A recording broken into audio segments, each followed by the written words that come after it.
Minutos, continuamos acompanhando aquele sobe e desce dos números confirmados da doença. Bem, o primeiro-ministro do Reino Unido, Boris Johnson, anunciou uma série de restrições contra o novo coronavírus, depois que uma nova cepa se espalhou mais rapidamente do que cepas anteriores do vírus. Países europeus fecharam suas fronteiras para proibir a entrada dos ingleses. Isso vem causando grandes transtornos, inclusive centenas de caminhões fazem fila na autoestrada para chegar ao porto inglês de Dover. A cena se tornou um símbolo do isolamento do Reino Unido desde o fim de semana. Mas quais os riscos dessa nova ameaça chegar até o Amazonas? É sobre isso que a gente agora conversa ao vivo com o virologista e vice-diretor de pesquisa e inovação da Fiocruz Amazônia, Felipe Naveca, que já está conosco. Bom dia, Felipe Naveca. Como vai o senhor? Tudo bem? A gente pede Tudo que o senhor bem? Muito ligue bom o dia seu a áudio, por todos os favor. ouvintes. Dá uma ligada no seu áudio que a gente não está tendo o seu retorno aqui, tá bom? Tá normal Alô? agora? Bom dia. Alô? Meu áudio tá Agora ligado. Bom tá dia. legal, agora tá Muito bom legal. dia a todos os ouvintes. Tá, muito obrigado por ter aceito o convite. Seu áudio está perfeito agora, a gente está ouvindo o senhor. Primeiro, eu gostaria que o senhor explicasse para a gente o que é essa chamada variante do novo coronavírus. Tá certo. Essa é uma linhagem que já era conhecida do novo coronavírus. Ele já tinha sido identificada em alguns países.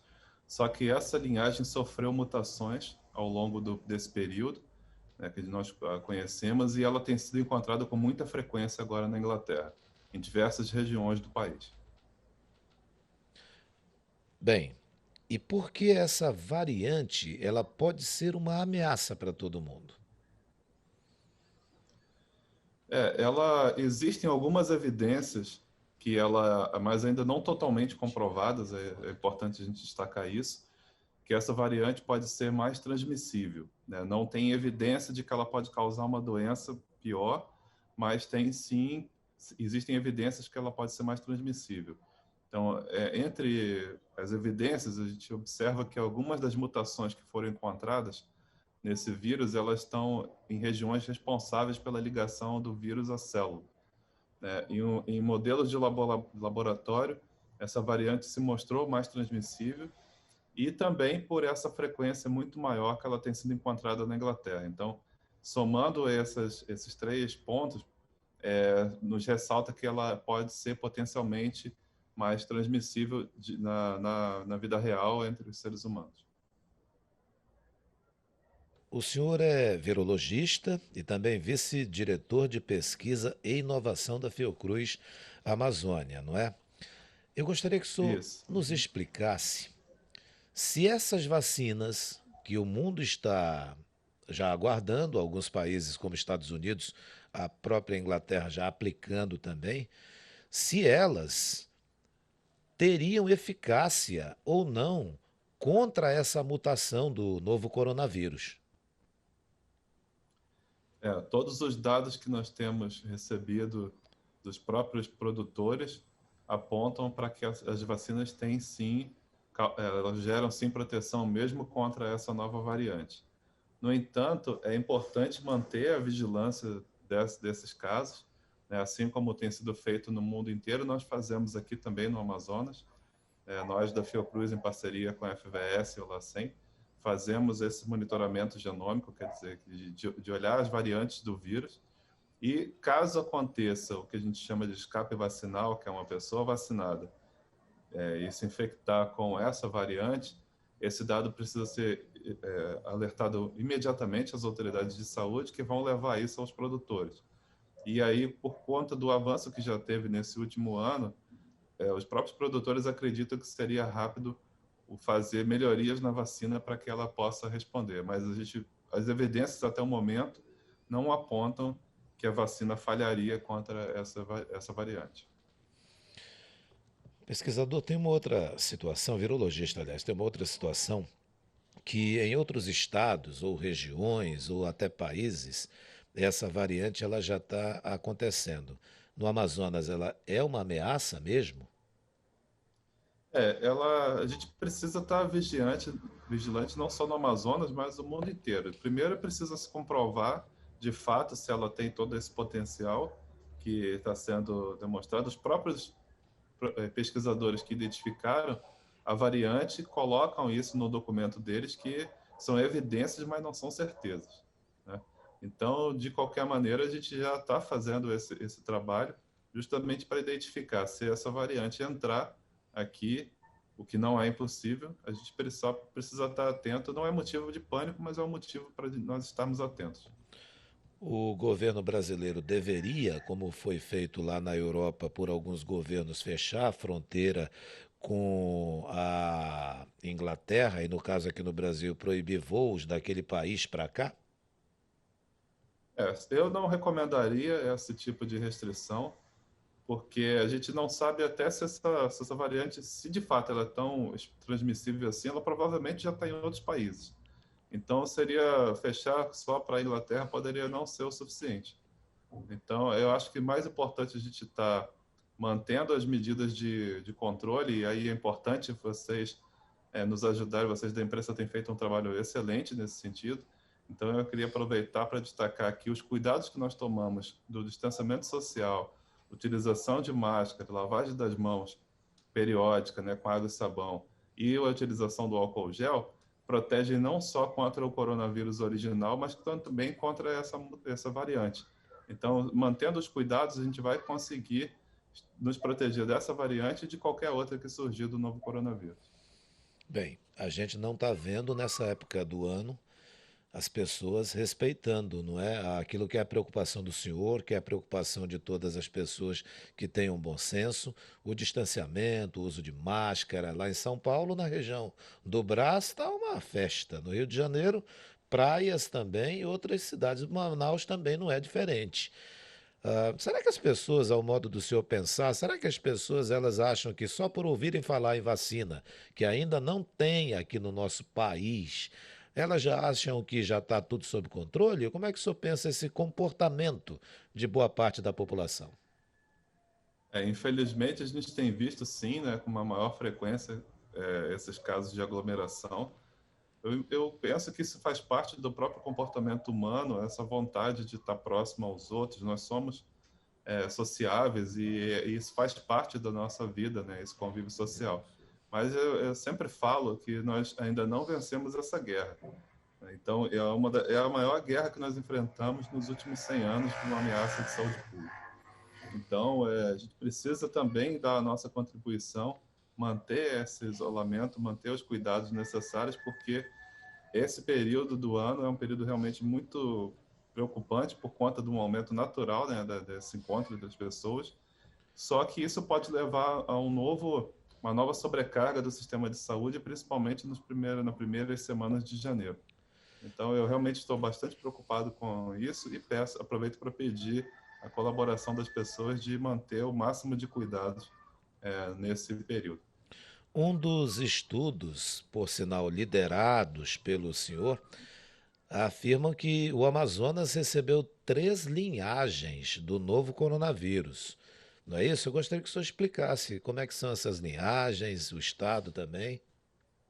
É, na, Até nós já temos atualização desses dados, na verdade, a última balança que nós fizemos foram 8 linhagens.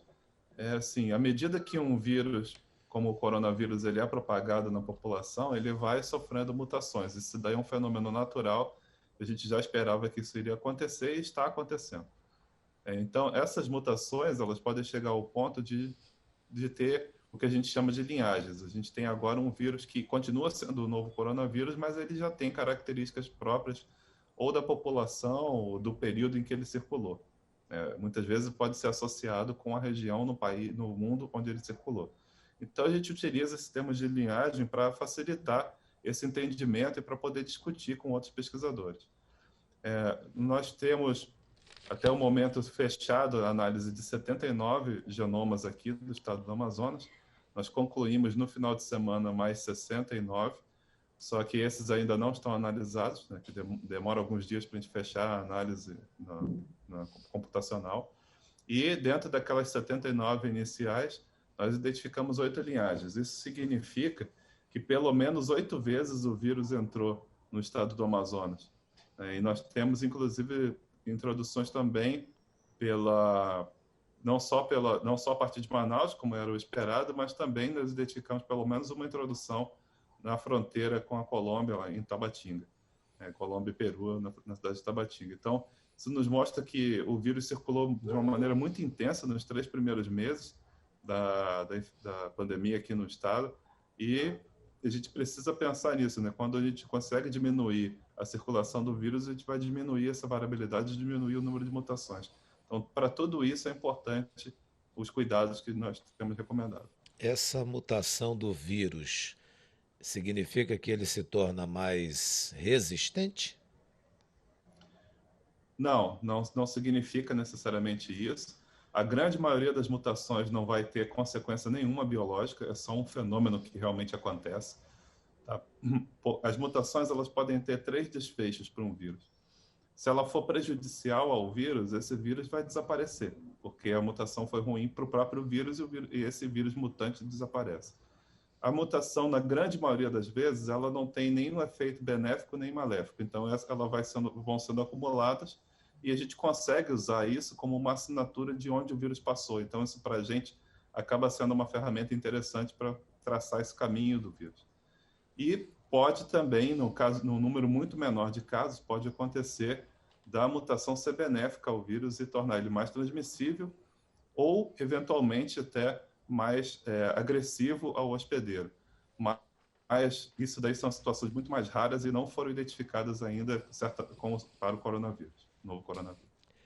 Felipe Naveca, virologista, vice-diretor de pesquisa e inovação da Fiocruz Amazônia. Já deu um fato novo aqui que já chegou a 8, né, na informação que o senhor passou para a gente, e não mais 3, como a gente havia colocado no início da conversa. É muito rápido isso tudo, né? É bastante rápido. Isso nunca aconteceu na história da humanidade um esforço tão grande quanto esse, né? A última vez que eu olhei o banco de dados mundial, a gente já tinha mais de 280 mil genomas sequenciados. A grande maioria na Inglaterra e nos Estados Unidos, porque é um investimento maciço que é feito nesses países, e por isso que eles acabam identificando novas linhagens inicialmente, né? Eles fazem muito, muito acima do que a gente tem capacidade no Brasil. Mas nós temos feito o nosso trabalho aqui, nós temos mostrado essas variantes que também são importantes por conta de populações diferentes, e a gente, como eu passei para vocês agora, a gente já tem essas 8 linhagens identificadas e provavelmente teremos mais assim que nós tivermos mais dados analisados. A linhagem que o senhor chama é a mesma coisa que a cepa ou são diferentes? A gente pode usar como termos sinônimos, que nesse caso do novo coronavírus tem sido utilizado pelos pesquisadores que estão trabalhando esse termo ali de linhagem. Felipe Naveca, virologista, vice-diretor de pesquisa e inovação da Fiocruz Amazônia, muito obrigado pela participação do senhor, nos ajudando a compreender toda essa situação e também falando para todo mundo, tem que se manter ainda resguardado, nada de ficar em festinha por aí, os protocolos estão tendo que ser seguidos ainda, porque essa ameaça continua. Muito obrigado, tenha um bom dia e um Feliz Natal para o senhor. Muito obrigado, eu que agradeço a oportunidade, é sempre bom estar falando para o público, e mostrando o nosso trabalho e também essa mensagem de cuidado, e um Feliz Natal a todos os ouvintes.